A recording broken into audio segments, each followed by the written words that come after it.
Апел до сите чинители во овој процес да постапат високопрофесионално. Пред да станам градоначелник, јас бев интервентен кардиолог во целиот регион.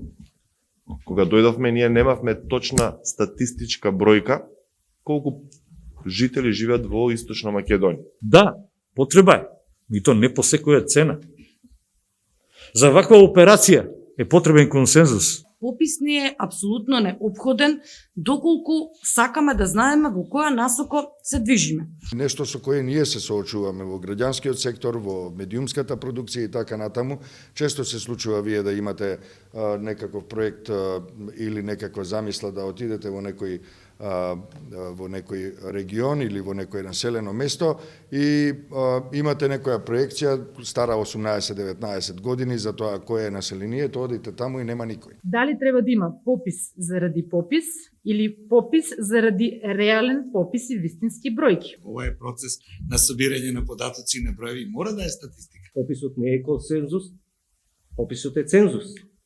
И треба да знаеме точно зашто зборуваме. Ние се среќаваме со една ситуација да, како и председател на Источнопланскиот регион, ние немаме конкретна бројка за да бараме соодветни проекти од европските фондови. Штип во последниве 10 години има универзитет. Верувам дека тоа го зголеми бројот на високообразовни кадри. Меѓутоа ние ја немаме таа статистика. Извршувањето на пописот како статистичка операција е нужен. Исто така е нужен не само како статистичка операција, туку како пресек на едно време во едно општество. Дали кога ќе заврши целиот процес и кога ќе имаме крајен резултат, има механизам да се утврди колкав бил процентот на бојкотирачи? Користиме податоци од 2001 година кои што не знаме колку се точни. Никој од опозицијата, ќе го повторим и тоа, не е повикал ни на општинско ниво, ни на републичко ниво на бојкот на процесот на попис. Ние сме поставени на една ситуација во состојба да се попишеме или избришеме. Каде се најголемите упоришта на националистички движења и она со што кој манипулираат цело време во нашето општество.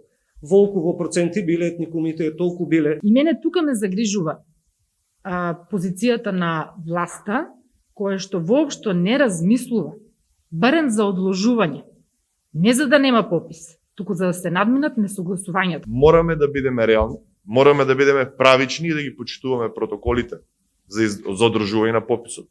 Да ги почитуваме протоколите за заштита од COVID-19. Апелирам на висока професионалност на сите структури во извршувањето на нова сложена задача. Младите сакаат нешто друго, изборуваат нешто друго.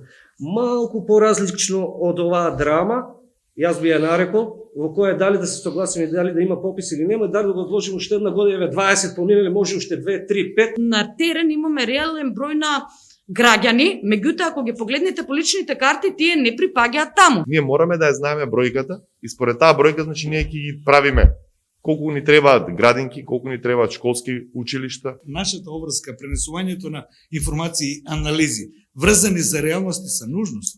Инаку повторно ќе дојдеме во просторот, ние како новинари, во просторот на манипулација и пренесување на она о што боледуваме сите, тоа е лажни вести. Апел до сите чинители во овој процес да постапат високопрофесионално.